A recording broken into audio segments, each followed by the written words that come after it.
दोस्तों, अगर आपसे पूछा जाए कि क्रिकेट इतिहास का सबसे तेज गेंदबाज कौन है, तो आपका जवाब होगा शोएब अख्तर, शॉन टेट और ब्रेटली। लेकिन यही सवाल जब 70 और 80 के दशक के क्रिकेटर्स और फैंस से पूछेंगे तो उनका जवाब होगा जेफ थॉम्पसन। जी हाँ दोस्तों, जेफ थॉम्पसन वो गेंदबाज है जिनके बारे में पूछे जाने पर सर विवियन रिचर्ड्स ने खुद कहा था कि मैंने अपने करियर में एक से बढ़कर एक तेज गेंदबाजों को खेला है और उन सब में सबसे तेज मुझे जेफ थॉम्पसन ही लगे। डेनिस लिली के साथ उनकी जोड़ी को उस दौर के सबसे खतरनाक तेज गेंदबाजों की जोड़ी के रूप में शुमार किया जाता था। तो चलिए आज बात करते हैं इस शानदार गेंदबाज की जिंदगी और करियर के बारे में। जेफरी रॉबर्ट थॉम्पसन का जन्म 16 अगस्त 1950 में Greenacre, New South Wales, Australia में हुआ था। उन्होंने अपनी schooling Condell Park Primary School, New South Wales से पूरी की। वहीं उनका परिचय पहली बार क्रिकेट से हुआ। हाई स्कूल तक आते आते थॉम्पसन क्रिकेट के साथ साथ फुटबॉल भी काफी अच्छा खेलने लगे थे। थॉम्पसन बचपन से ही काफी उग्र मिजाज के थे, जिसकी वजह से वो छोटी छोटी बातों को लेकर अक्सर लोगों से भिड़ जाया करते थे। एक बार तो एक फुटबॉल कंपटीशन के दौरान रेफरी के फैसले से नाखुश थॉम्पसन ने रेफरी को एक जोर का मुक्का जड़ दिया था। आगे चलकर थॉम्पसन ने फुटबॉल को छोड़कर क्रिकेट में ही अपना करियर बनाने का फैसला किया। साल 1972 में वो न्यू साउथ वेल्स की फर्स्ट क्लास क्रिकेट टीम में अपनी जगह बनाने में कामयाब रहे। अपने पहले 5 फर्स्ट क्लास मैच में ही थॉम्पसन ने 17 विकेट लेकर ऑस्ट्रेलिया के नेशनल टीम के लिए भी अपनी दावेदारी प्रस्तुत कर दी। जिसके बाद इसी साल दिसंबर में थॉम्पसन को पाकिस्तान के खिलाफ होने वाली टेस्ट सीरीज के लिए ऑस्ट्रेलियन टीम में भी जगह मिल गई, जहां उन्होंने 29 दिसंबर को दूसरे टेस्ट में खेलते हुए इंटरनेशनल क्रिकेट में अपना कदम रखा। लेकिन अपने डेब्यू इंटरनेशनल मैच में थॉम्पसन कोई भी सफलता हासिल नहीं कर सके। इसी बीच उनके पैरों में इंजरी हो गई, जिसकी वजह से उन्हें काफी लंबे वक्त तक टीम से बाहर होना पड़ा। फिर आया सीजन 1974-75 का एशेज सीरीज। अब तक थॉम्पसन भी इंजरी से उबरकर टीम में वापसी कर चुके थे।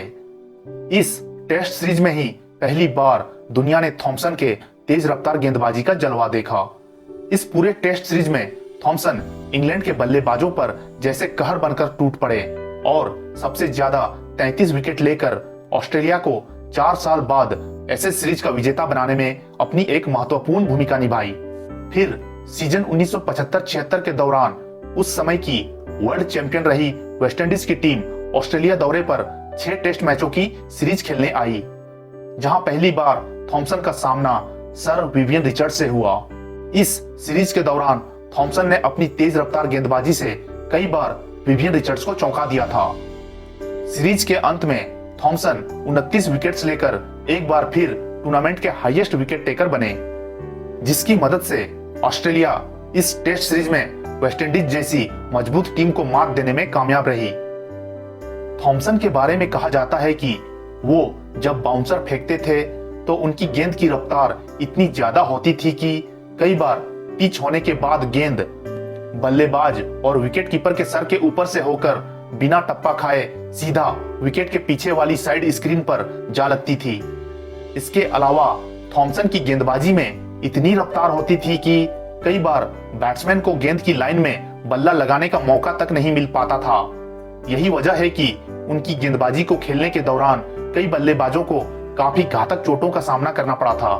थॉम्पसन का तरीका था, अगर आपको विकेट ना मिले तो आप बल्लेबाज की शरीर को हिट करो, जिसके बाद आपको विकेट आसानी से मिल जाएगी या फिर वो बल्लेबाज गेम से ही बाहर हो जाएगा।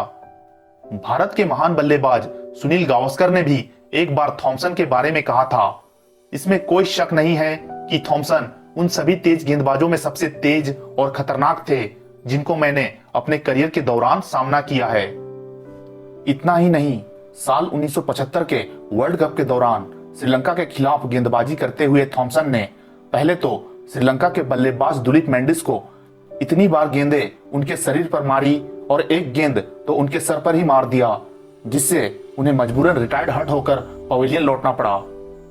थॉम्पसन इतने में ही नहीं रुके, इसके बाद उन्होंने सेट बल्लेबाज सुनील वेट्टीमुन्नी को भी अपनी गेंदबाजी से घायल कर दिया, जिसके बाद सुनील वेट्टीमुन्नी को भी मजबूरन रिटायर्ड हर्ट होकर पवेलियन लौटना पड़ा था। अंत में जब मैच खत्म हुआ तब पुलिस श्रीलंकन टीम के होटल में आई और उन्होंने दुलीप मेंडिस से कहा कि थॉमसन ने आपको इतनी बार गेंद जानबूझकर मारी है और आपको बुरी तरह घायल भी कर दिया है, इसीलिए अगर आप चाहे तो थॉमसन के खिलाफ रिपोर्ट दर्ज कर सकते हैं ताकि हम उनके खिलाफ एक्शन ले सके। बहरहाल ऐसा तो कुछ हुआ नहीं, पर थॉमसन की गेंदबाजी ने सभी बल्लेबाजों के दिलों में एक खौफ जरूर भर दिया था। न्यूजीलैंड के महान बल्लेबाज रहे मार्टिन क्रो भी जेफ थॉमसन के बारे में बात करते हुए कहते हैं, मेरी नजर में माइकल होल्डिंग और जेफ थॉमसन उस दौर में दो ऐसे गेंदबाज थे जिन्हें खेलना किसी भी बल्लेबाज के लिए सबसे मुश्किल काम था। खासकर थॉमसन की यूनिक बॉलिंग एक्शन की वजह से तो बल्लेबाज के लिए उनकी गेंद को समझना और भी काफी मुश्किल हो जाता था, और रफ्तार तो उनमें थी ही। लेकिन दिसंबर 1976 में पाकिस्तान के खिलाफ एडिलेड में खेले गए एक टेस्ट मैच में कैच लेने के दौरान थॉमसन और एलन टर्नर की जोरदार टक्कर हो गई। ये टक्कर इतनी जबरदस्त थी कि इससे थॉमसन के दाएं तरफ का कॉलर बोन टूट गया और उन्हें मैच से बाहर भी होना पड़ा। इस घटना का उनकी बॉलिंग स्पीड पर भी असर पड़ा, जिसकी वजह से उनकी रफ्तार पहले से थोड़ी कम हो गई। लेकिन इसके बावजूद अब भी बाकी तेज गेंदबाजों की तुलना में उनकी रफ्तार ज्यादा ही थी। 70-80 के दशक में बल्लेबाजों के लिए दहशत का दूसरा रूप माने जाने वाले इस रफ्तार के सौदागर ने आखिरकार साल 1985 में इंटरनेशनल क्रिकेट के सभी प्रारूपों को अलविदा कह दिया। साल 1976 में किए गए एक स्पीड मेजर स्टडी में जब उस समय के सबसे तेज गेंदबाजों की बॉलिंग स्पीड मापी गई, तब जेफ थॉमसन का बॉलिंग स्पीड रिकॉर्ड था 99.8 मील प्रति घंटा, यानी कि 160.6 किलोमीटर प्रति घंटा, जो कि शोएब अख्तर से थोड़ा सा ही कम है। फिर साल 1979 में ऑस्ट्रेलियन टेलीविजन स्टेशन चैनल 9 द्वारा एक फास्टेस्ट बॉलिंग कंपटीशन कराया गया, जहां जेफ थॉमसन के अलावा Dennis Lillee, Imran Khan, Andy Robert, Michael Holding और रिचर्ड हैडली जैसे तेज गेंदबाजों ने भाग लिया था, जिसमें 147.9 किलोमीटर प्रति घंटे की स्पीड निकालकर जेफ थॉमसन टॉप पर रहे थे। इसके अलावा वो इस कंपटीशन में एक्यूरेसी के मामले में भी इन सब गेंदबाजों से काफी आगे थे। कई दिग्गजों का तो ये भी मानना है कि थॉमसन की स्पीड उस समय मेजर की गई जब तकनीक इतनी हाई और एक्यूरेट नहीं थी, वरना थॉमसन तो इससे कहीं ज्यादा की स्पीड से गेंदबाजी किया करते थे। ऑस्ट्रेलिया के पूर्व विकेटकीपर रहे रोडने मार्श के अनुसार थॉमसन अपने शुरुआती टेस्ट करियर के दौरान 180 किलोमीटर प्रति घंटे की रफ्तार से भी ज्यादा की स्पीड से गेंदबाजी किया करते थे, और यही राय Ian Chappell and Ashley Mallett भी थॉमसन की गेंदबाजी के बारे में रखते हैं। ऐसे थे रफ्तार के सौदागर जेफ थॉमसन, जिनकी विरासत को आगे बढ़ाया ब्रेटली, शॉन टेट और मिचेल जॉनसन जैसे तेज गेंदबाजों ने, और अब इसे आगे लेकर जा रहे हैं मिचेल स्टार्क और पैट कमिंस। उनके स्टैट्स की बात करें तो उन्होंने 51 टेस्ट मैचों में 28 की एवरेज से 200 विकेट लिए हैं, जिसमें उनका बेस्ट एक पारी में 46 रन देकर 6 विकेट है। टेस्ट क्रिकेट की तुलना में थॉमसन का एक दिवसीय रिकॉर्ड उतना अच्छा नहीं है। उन्होंने 50 ओडीआई मैचों में 35 की एवरेज से केवल 55 विकेट ही लिए हैं, जिसमें उनका बेस्ट 67 रन देकर 4 विकेट है। जनवरी 2016 में क्रिकेट ऑस्ट्रेलिया ने थॉमसन को अपने हॉल ऑफ फेम में जगह देकर भी सम्मानित किया।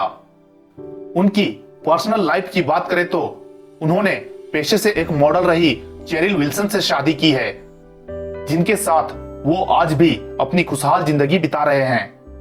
तो दोस्तों, ये तो थी ऑस्ट्रेलिया के महान तेज गेंदबाज और रफ्तार के सौदागर जेफ थॉमसन के करियर की एक छोटी सी दास्तां।